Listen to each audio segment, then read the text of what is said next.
Bienvenida, bienvenido en este vídeo en el que vamos a hablar del campo magnético y en concreto vamos a ver una de las utilidades del campo magnético y es que es el espectrómetro de masas junto con el selector de velocidades. Bien, habíamos visto que gracias a la ley de Lorentz sabemos que la fuerza magnética que actúa sobre una carga Q tenía esta expresión Q, V por B. De tal manera que leyendo esta igualdad yo puedo extraer algunas conclusiones. En primer lugar, que la fuerza magnética va a ser perpendicular siempre al vector V y al vector B, puesto que al ser el producto vectorial de esos dos vectores, yo sé que el vector que se obtiene del producto vectorial de otros dos siempre es perpendicular al plano que forman esos dos vectores. ¿Qué implicaba entonces que la fuerza magnética en todo momento fuese perpendicular al vector velocidad? Pues lo que implica es que solo existe aceleración normal, solo. Y esto, por tanto, nos lleva a que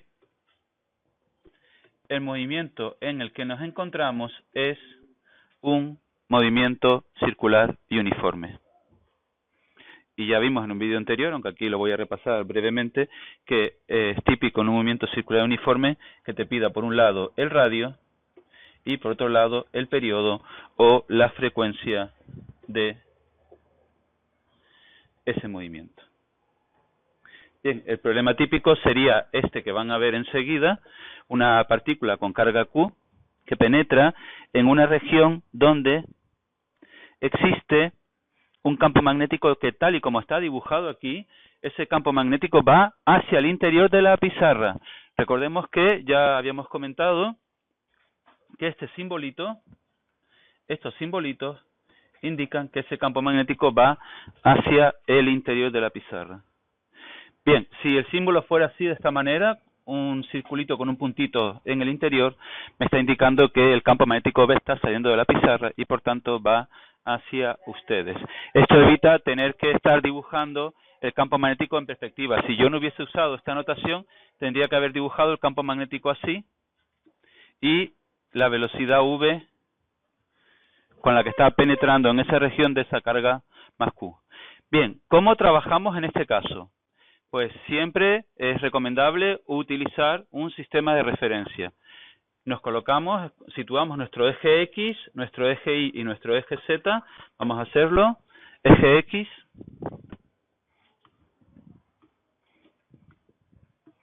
eje Y y finalmente eje Z. Y por ejemplo, si yo selecciono este instante en el que esa partícula cargada positivamente está penetrando en esa región, veo que el vector velocidad V se llamará V, vector unitario, J, puesto que solo tiene componentes según la dirección del eje OY. En tanto que el campo magnético B, utilizando esta nomenclatura, se llamará menos BK.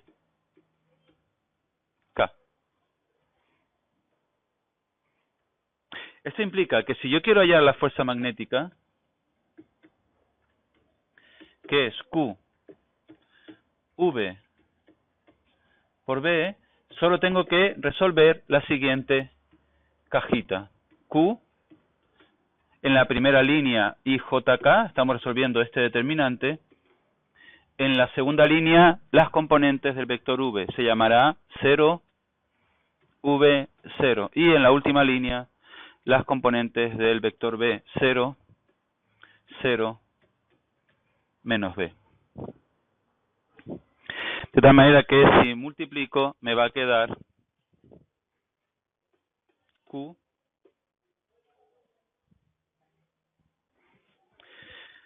estoy viendo que me he equivocado en algo y es que este no es menos BK, sino que es menos BI.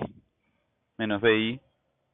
Así decía yo ahora mismo que este producto vectorial no me estaba saliendo, de tal manera que este vector B entonces no sería 0, 0 menos B, sino que sería menos B 0, 0. Ahora sí que se va a corresponder con el resultado que estaba esperando.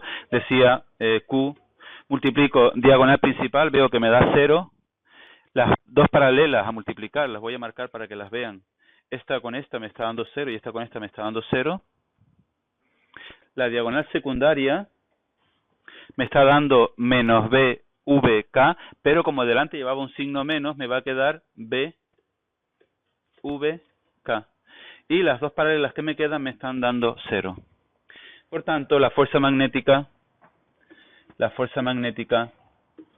el vector fuerza magnética me está dando Q, B, V, K. Como no podía ser de otra manera, porque chicos, ¿qué es perpendicular al plano XY que contiene al vector V y contiene al vector B que va hacia adentro? Pues perpendicular a ese plano es el eje Z. Por eso estaba esperando y por eso me paré ahora a darme cuenta que no me estaba saliendo vector unitario K, que me había equivocado en algo. Tal y como estábamos esperando. El vector producto vectorial de otros dos siempre sale perpendicular al plano de los dos vectores que se están multiplicando. De manera que observen en el dibujo que en todo momento, la fuerza magnética está siendo perpendicular al vector velocidad. Y como dije al principio del vídeo, si es perpendicular al vector velocidad, solo puede provocar la aceleración normal. Y por tanto, estamos hablando de un movimiento circular y uniforme. ¿Y cuál es el radio de este movimiento circular y uniforme? Pues para hallar el radio de este movimiento circular y uniforme aplicamos la segunda ley de Newton. Fuerza igual a masa por aceleración. En este caso, acabamos de demostrar que solo puede ser aceleración normal. Y aquí escribo lo que va a la fuerza magnética. Q, V por B, tal y como acabamos de ver, es igual a M por V cuadrado entre R. Y se ve rápidamente que se va esta V con esta V, despejo el radio. El radio es M por V entre Q por B. Y ya tengo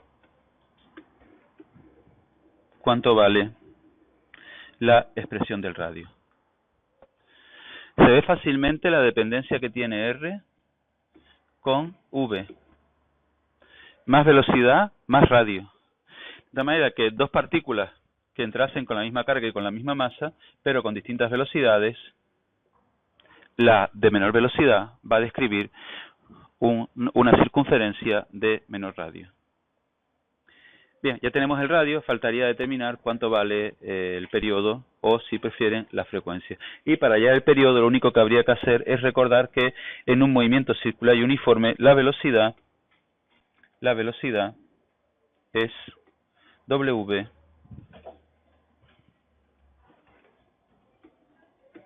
por R. De tal manera que esta R pasaría a este lado dividiendo, esta R pasaría aquí dividiendo.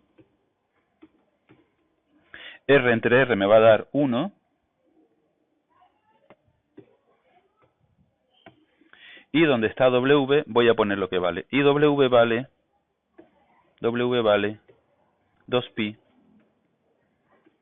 entre el periodo. Ese periodo que evidentemente, tal y como están viendo, estaría en el denominador. Ese periodo está aquí en el denominador. Y lo paso al otro lado multiplicando. De tal manera que el periodo vale 2πm. El periodo vale 2πm entre Q por B. Y nos aparece algo muy curioso. Y es que el periodo no depende de la velocidad. Es independiente de la velocidad. De manera que dos partículas que tengan la misma carga, la misma masa, que penetren en la misma región del campo magnético, el tiempo que tardan en dar una vuelta va a ser el mismo. ¿A qué se debe esto? Pues se debe a que las que tienen más velocidad describen más distancia y las que tienen menos velocidad describen menos distancia. De tal manera que el cociente de espacio entre velocidad, que es el tiempo, permanece constante. Pues bien, ya sabemos algo, y es que el periodo depende fundamentalmente del campo magnético al que está sometido esa partícula. Bien, vamos a retroceder a la fórmula del radio. Porque yo le quiero dar ahora otra lectura y eso no lo comenté en el video anterior porque lo quería reservar ahora. Habíamos dicho que R, despejando de aquí, por eso he dejado hasta aquí escrito, no lo he borrado, R era M por V entre Q por B. Y les dije que R dependía linealmente de la velocidad, más radio. Pero fíjate qué curioso, que no lo he comentado hasta ahora. Si R es M por V entre Q por B, R también depende de la masa. Es decir, que si yo tengo 2 iones, por ejemplo, de carbono 12 y de calcio 20, si yo me aseguro de que entren con la misma velocidad y con la misma carga, el radio, ¿cuál de los 2 iones va a describir mayor radio? Evidentemente el de calcio.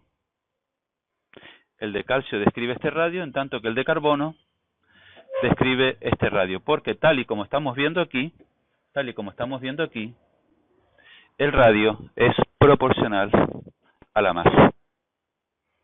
Bien, pues esto me da pie para fabricar un instrumento que se llama espectrómetro de masa, de tal manera que yo tengo un compuesto que no sé qué sustancia es, hago lo siguiente, la vaporizo, la paso por una región donde existe un campo eléctrico, de tal manera que coja carga, hago que entren todos con la misma velocidad en un campo magnético y yo sé que las distintas partículas, el radio que van a describir va a depender únicamente de su masa. Es más, yo ya tengo predeterminado esto y sé que los átomos de carbono van a seguir esta circunferencia, en tanto que los átomos de calcio siguen esta y los átomos de oxígeno siguen esta otra. Lo único que tengo que hacer es poner aquí unos tubitos. Por aquí entrarían los del átomo de carbono, aquí los del átomo de oxígeno y los del átomo de calcio, por decir algunos. Oye, y resulta que cuando esa sustancia pasa por ahí, aquí se me está llenando este tubito, y este tubito se me está llenando también, pero aquí no aparece nada. Ya sé que ese compuesto tiene oxígeno y tiene carbono. Y además lo único que tengo que ver es la masa que se acumula en cada una de esas botellitas. Esto es una forma de hablar. Evidentemente no existen esas botellitas, pero sí que existen medidas que me permiten medir la abundancia de cada uno de ellos y conocer la fórmula empírica. Si además yo conozco la masa molecular de ese compuesto, puedo hallar qué compuesto es. Y así es como el CSI sabe si se trata de una droga o de una sustancia inocua, por ejemplo. Bien. Este aparato se llama espectrómetro de masa y es muy útil cuando queremos identificar qué sustancia tenemos. Cuando he puesto el ejemplo de carbono, oxígeno o calcio, imagínense también que pasa lo mismo para nitrógeno, hidrógeno, cualquier otro ion que podamos ionizar, que todos ellos se pueden ionizar, por cierto. Bien, el meollo de este aparato es asegurarme que todos los iones, todos, entran con la misma velocidad. Porque si yo no soy capaz de asegurar eso, si yo no soy capaz de que todos entran con la misma velocidad, entonces yo no puedo decir esto. Entonces todo esto que he dicho aquí es mentira. De hecho, la gran problemática de los espectrómetros de masa, en todos ellos, la parte más difícil, la parte técnica más complicada, es asegurarnos de que entran con la misma velocidad. Pues bien, para asegurarnos de que entran todos con la misma velocidad, utilizamos un selector de velocidades, que es lo que vamos a ver ahora. Siempre antes de un espectrómetro de masa, siempre hay un selector de velocidades. ¿Y qué es un selector de velocidades? Pues un selector de velocidades no es sino un condensador plano paralelo. Ese condensador plano paralelo, voy a cargar la placa superior positivamente, por ejemplo. La placa superior la cargo positivamente. En tanto que la placa inferior la cargo negativamente. Yo ya sé que entre las placas de ese condensador aparece un campo electrostático que va de la placa positiva a la placa negativa y que ese campo electrostático vale sigma entre epsilon sub 0, como ya hemos estudiado varias veces, o, si lo prefieren, que es más fácil, diferencia de voltaje entre la distancia D que separa a las placas. Si yo a través de las placas de ese condensador lanzo una carga Q con velocidad V, ¿qué le va a pasar a esa carga Q con velocidad V? Le va a pasar lo siguiente: desde el momento que entre aquí, va a notar una fuerza electrostática que tira hacia abajo y le va a pasar esto. Va a ser lo que conocemos como movimiento horizontal, de tal manera que pasado un tiempito después, impacta con la placa negativa. Pero atentos, porque vamos a hacer lo siguiente. Con ese condensador en el que hay un campo electrostático, voy a cruzar un campo magnético. ¿Qué significa cruzar un campo magnético? Significa que vas a poner un campo magnético perpendicular a ese campo eléctrico. Aquí yo he elegido ponerlo hacia el interior. De la pizarra, representados con este símbolo que está aquí. Vean, esto lo que representa es que yo ahí inserto un campo magnético que va hacia el interior de la pizarra. Si yo pongo ahora un campo magnético, ¿qué le va a pasar a esta carga Q cuando penetra en esa región? Pues lo que va a pasar es que, a diferencia de antes, sobre esa carga Q van a estar actuando dos fuerzas. Sigue actuando la fuerza la fuerza electrostática, la que intentaba que chocase con la placa negativa, pero ahora va a actuar también la fuerza magnética. Recordemos que la fuerza magnética es Q V por B, y acabamos de ver ahora mismo que es perpendicular al vector velocidad y al campo magnético B.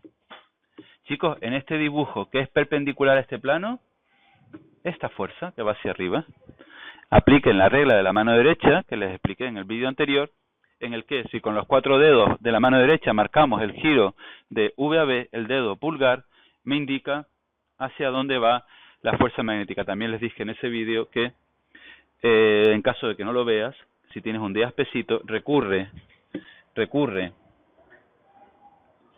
al producto vectorial, que este nunca te engaña. Pues bien, resulta, chicos, que hay un combate de dos fuerzas. Por un lado, la fuerza electrostática, que vale Q por E, y por otro lado, la fuerza magnética, que vale QV por B. Primer caso, ¿qué pasa si la fuerza electrostática es mayor que la fuerza magnética? Si esta fuerza es mayor que esta partícula acaba chocando con la placa negativa. Segundo caso, ¿qué pasa justo al contrario? ¿Qué pasa si es la fuerza magnética la que es mayor que la fuerza electrostática? Pues entonces la que está ganando es esta, fuerza a esa partícula a chocar con la placa positiva. Pues bien, para todas aquellas partículas que tienen velocidades pequeñas, las partículas que tienen velocidades pequeñas, la fuerza electrostática es mayor que la fuerza magnética. Esas acaban chocando con la placa negativa. Para todos aquellos iones en los que la velocidad es elevada y por tanto esta flecha es grande, esas acaban chocando con la placa positiva. Pero fíjate, existen un grupo de iones en concreto para los que la fuerza magnética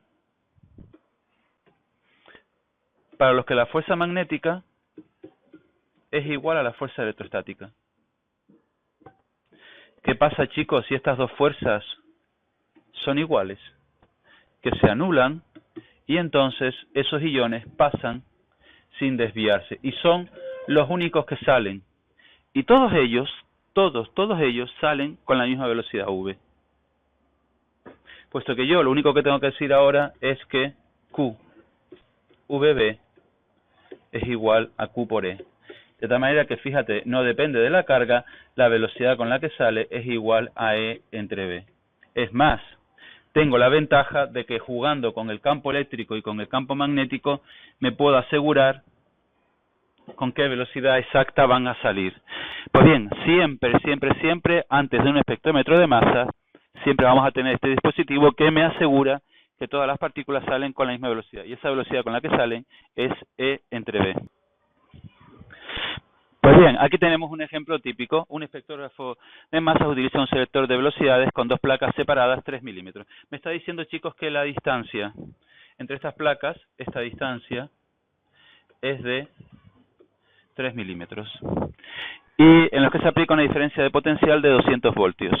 Si yo tengo la diferencia de potencial, recordemos que E era diferencia de voltaje entre distancia D. Por tanto, sería 200 entre la distancia 2 por 10, no, 3 por 10 elevado a menos 3. Y por tanto sería 2 tercios por 10 elevado a 5 newton por coulombio, o en este caso voltios por metro. Ya tengo el campo electrostático entre las placas de ese espectrómetro. Si además voy a cruzar ahora un campo magnético que vale 0,7, recuerdo que V es igual a E entre B.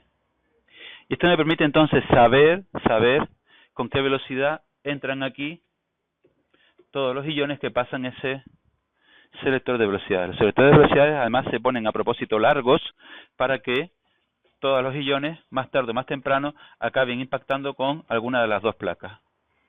Por eso, si ven alguna vez un espectrómetro de masa, verán que hay un tubo con forma de prisma recto bastante largo, que es ahí donde está el selector de velocidades, para asegurarnos de que solo emergen estos que tienen toda la misma velocidad. ¿Y cuánto vale esa velocidad en este caso? Pues se llama, chicos, sustituir. Es poner aquí 2 tercios por 10 elevado a 5 entre 0,7, que sería 7 entre 10. 7 entre 10, entonces me queda 10 elevado a 6. Y aquí me quedaría 2 entre 21.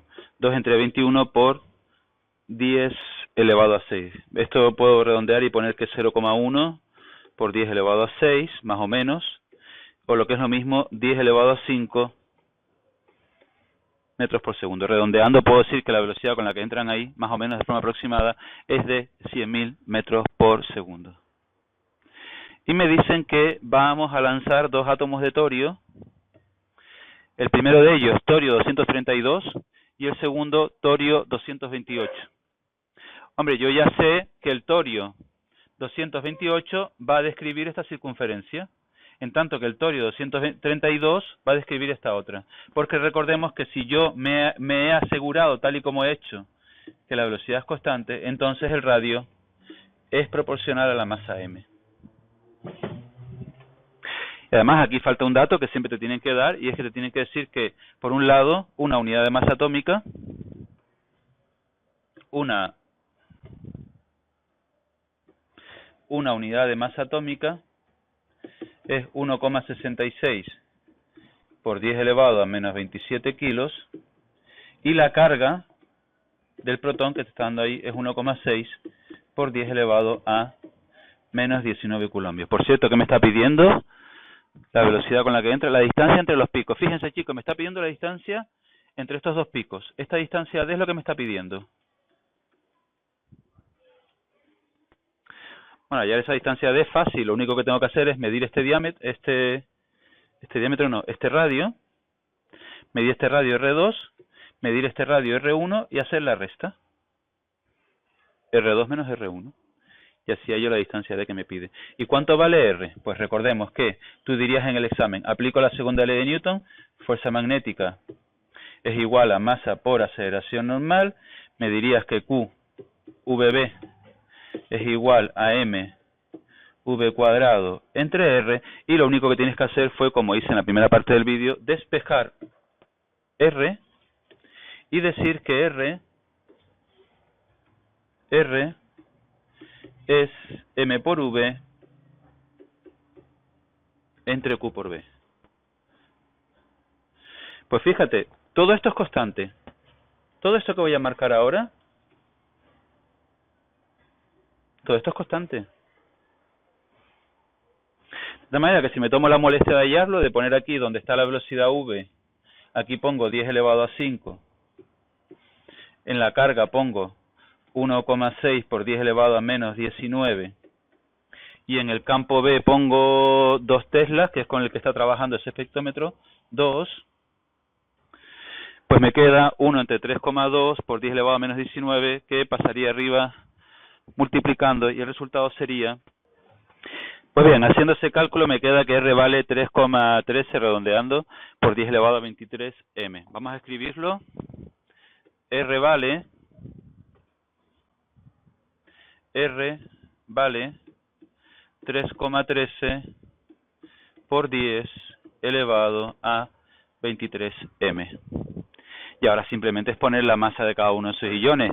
R1 será 3,13 por 10 elevado a 23, y ahora pongo la masa del torio 232, no, mejor torio 228, puesto que R1 aquí representa el menor de los radios, 228. ¿Y cómo se halla esa masa? Pues simplemente multiplicando el factor de conversión, unidades de masa atómica, por 1,66 por 10 elevado a menos 27. Como se pueden imaginar, para hallar R2 es hacer lo mismo, solo que aquí en vez de poner 228 pondré 232. Pues bien, voy a hacer esos cálculos y resulta que el resultado es de... Pues bien, haciendo los cálculos pertinentes, resulta que R1 vale 0,071 metros y R2 redondeando vale 0,073 metros. Pues bien, chicos, como les decía antes, me pedía esta distancia D, y veo que esa distancia D pues sería hacer 0,073 menos 0,071, y nos queda que el resultado es de 0,002 metros. Esa sería entonces la respuesta a esta pregunta. En esa placa fotográfica, la distancia entre los impactos de esos iones del átomo de torio es de 0,002 metros.